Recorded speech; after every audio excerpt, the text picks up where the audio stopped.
What if the thing you've been struggling with your whole life finally gets a name and suddenly your entire story makes sense? Welcome to I Have Questions. That's exactly where today's conversation begins. In part one of my interview with Mia Mason, we talk about what it's like to be diagnosed with OCD and anxiety as an adult. Not the stereotype, not the punchline, but the real internal experience that most people never see. Mia is an artist, a writer, an actor, and a mental health advocate whose debut book, Worries Whispers, turns therapy homework into illustrated poetry and graphic novel storytelling that makes OCD understandable, human, and deeply relatable. In this episode, we explore how getting a diagnosis can feel like relief and fear at the same time. I'm ready. Are you ready? Let's get into part one because I have questions. I have questions. I have questions. I have questions. I have questions. I'm plenty of the food that doesn't have questions, which I do.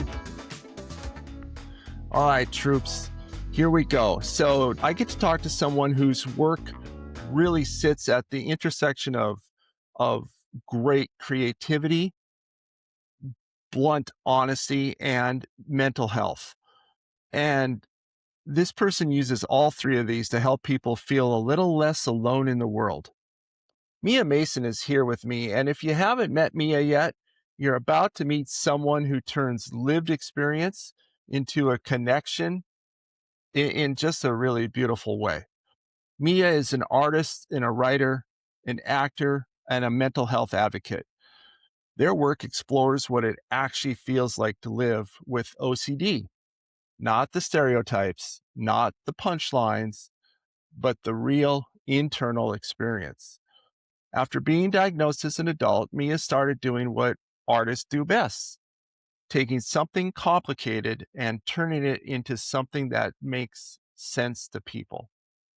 Their debut book, Worries Whispers, which you can find on Amazon and downloads very easily on Kindle, as I can tell you, or you can buy the book and see the actual graphic novel storytelling with illustrated poetry that shows what OCD not only looks like from the inside, but gives you an accessible insight into the disorder and its treatment.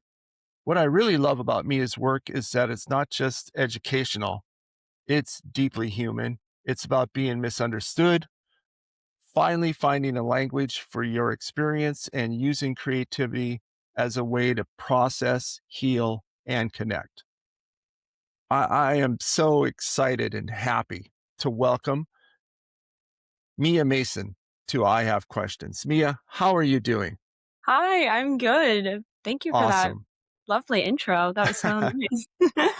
Thank you. I do like writing intros. I don't know why. It's something I enjoy. You're good at it. Great job. Thank you. So Mia, you were diagnosed with OCD as an adult. And I will share just a second because people have heard my voice now talk forever. But, I was diagnosed with ADHD as an adult. And for me, it was like traumatic, amazing, eye-opening. It was probably every emotion I could come up with. But for you being diagnosed as an adult with OCD, what was it like to finally have language for something that you had been living with your whole life? Yeah, I think what you said about it being kind of exciting in a way, or kind of like a relief to kind of have some language around what was happening, but also a little bit of like, what does this mean? Like, does this, at least for me, I was like, does this change who I am? And I think I felt a lot of that same kind of feelings, but really what I felt was like a sense of like understanding like everything that I have kind of experienced throughout my life.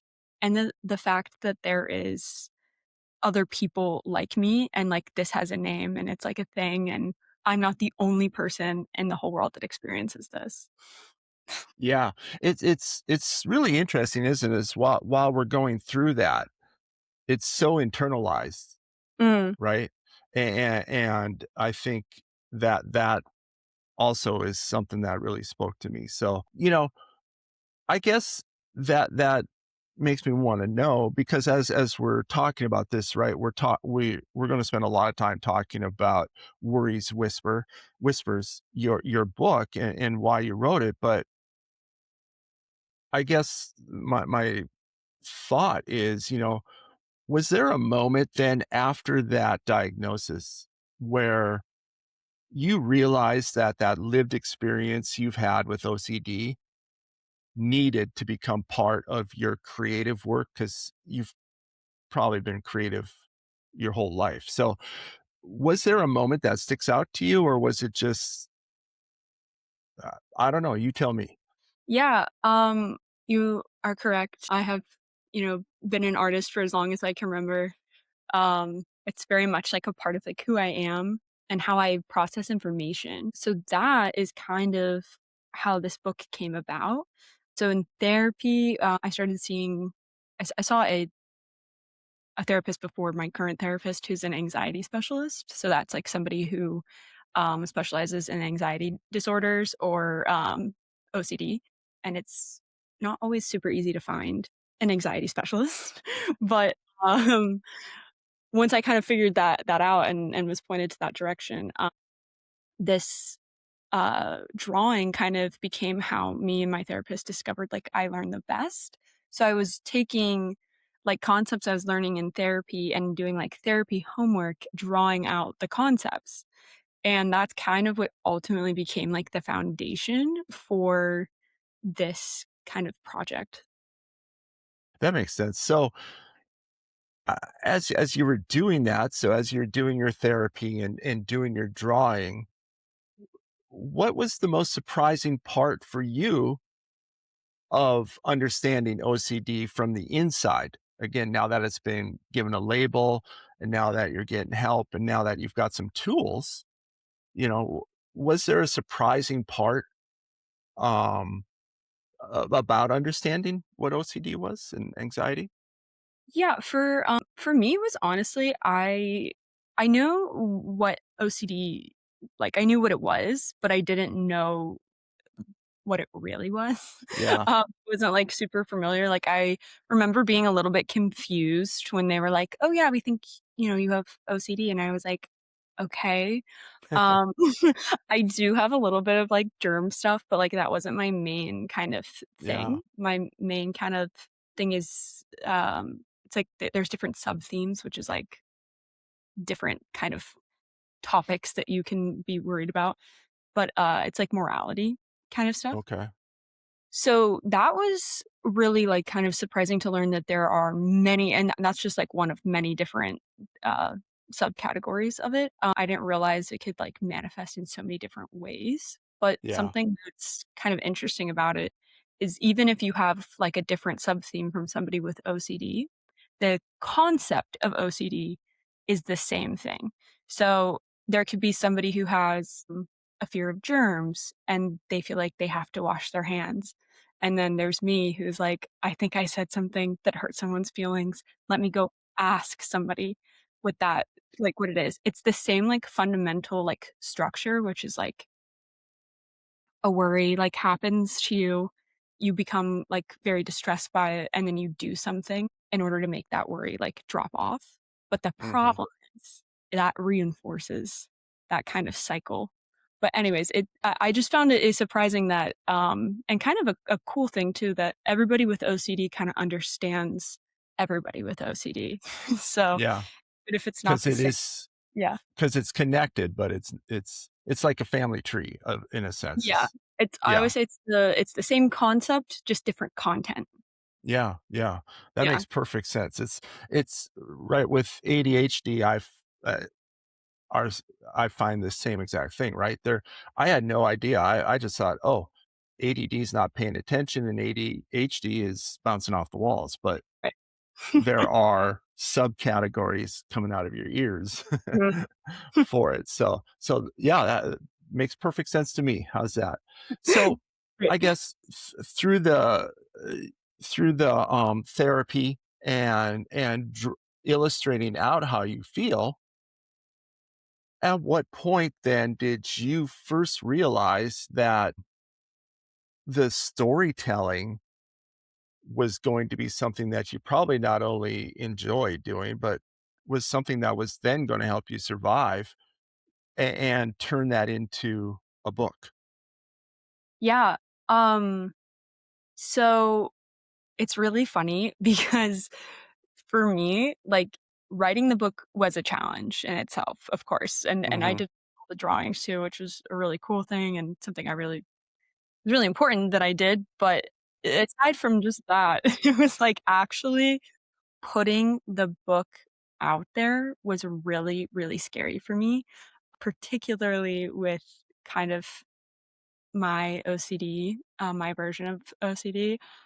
I'm really worried that I'm gonna say something wrong, somebody's gonna be upset by what I Yeah. say or hurt somebody's feelings and this book is kind of like, "Here, like, this is my work, like, you guys can judge it," kind of, and, like, it there's always a chance it could reflect in a bad way for me, even and that's what my brain does, it just worries about that kind of thing, even if it's, like, 80% of people will read it and be like, "I don't understand what you're what you're worried about." Yeah.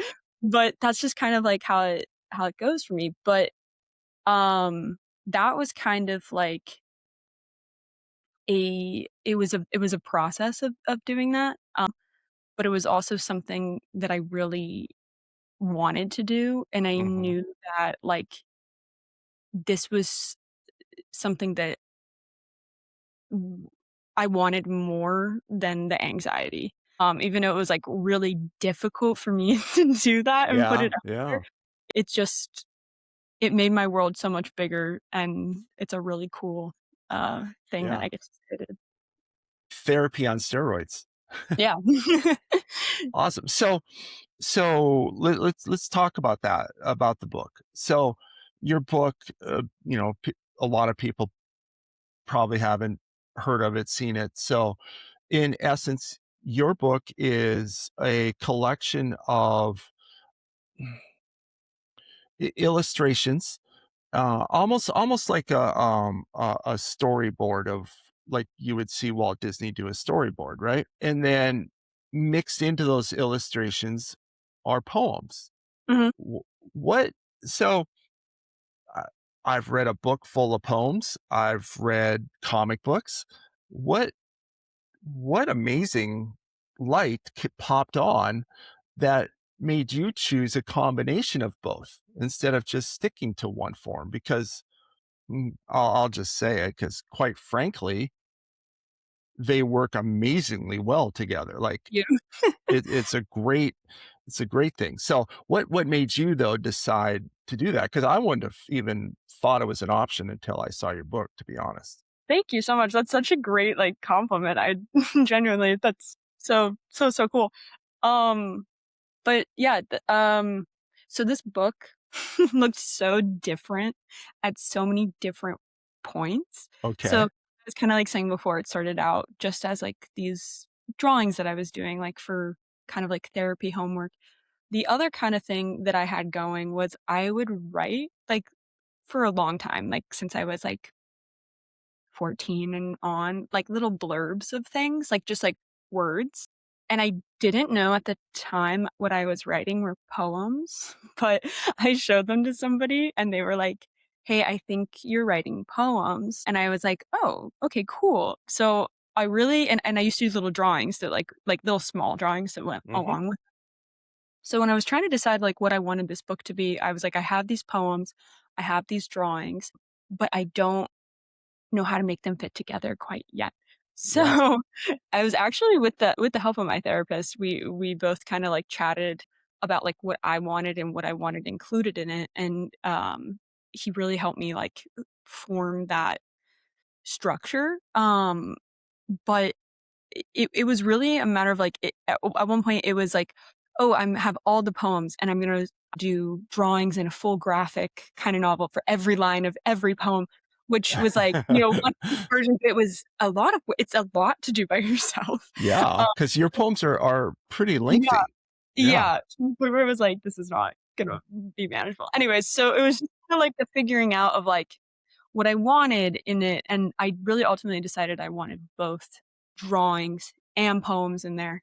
And then I also really wanted this like educational component, which is kind of in the middle where it breaks out into a graphic novel that kind of just gives you like a high level kind of like education on what OCD is and what are some available treatment options Yep. for OCD.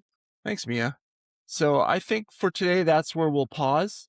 What I love about this first part of my conversation with Mia is how clearly she shows that diagnosis is not an ending. It's actually a beginning.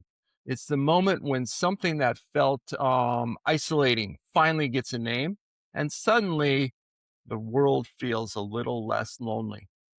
In part 2 next week, we go deeper into Worry's Whispers, how Drew came to life. We will learn about Drew, why Mia chose to blend poetry with illustration, and what it really means to create art that helps people understand an experience they just can't see from the outside. We also talk about learning differences, some hidden barriers, and the surprising ways creativity becomes a bridge between people. If this conversation has resonated with you, please subscribe, like, and share this episode. It helps more people find these stories, and it keeps our curiosity going strong. So I'll see you next week for part 2. In the meantime, stay curious and ask questions. P.S., by the way. So, long before Niagara Falls became a landmark, a honeymoon destination, or a backdrop for daredevils, it was actually a place of spirit, a place the Haudenosaunee people approached with reverence. And woven into that reverence is the story of Layla Walla, the Maid of the Mist. Layla Walla was known for her kindness, her beauty, and the quiet strength she carried like a second heartbeat. But her life was marked by sorrow. After losing her husband, she felt the weight of grief so heavy that even the river she had grown up beside, felt different. Some versions of the story say she set out alone in her canoe, letting the current take her. Others say she was offering herself to the Great Spirit in a moment of despair and devotion. Either way, the river carried her toward the thunder. As her canoe approached the edge of the falls, something extraordinary happened. Instead of being swallowed by the water, she was caught and lifted by Hano, the thunder spirit who lived beneath the curtain of the falls. He carried her into his cavern and place lit by the glow of the mist and the pulse of the earth itself. There, Leilawa was healed, not just in body, but in spirit. Hano taught her about the balance of the natural world, about the harmony between people and the land, and about the dangers that threatened her village. In some tellings, she returns to warn her people of an approaching serpent that poisoned the river. In others, she stayed with Hino, becoming a guardian presence, a symbol of courage, sacrifice, and renewal. But like all stories, no matter the version, the heart of the story stays the same. Niagara Falls is not just a place where water falls. It's a place where spirits intervene, where grief becomes transformation, and where a single life becomes a legend. And when you stand on that edge today, feeling the mist on your face, hearing the roar that never stops, you can almost imagine her there, a figure in that spray, a reminder that even our deepest moments of loss, something larger may be waiting to catch us. Think about it. Peace, love, are.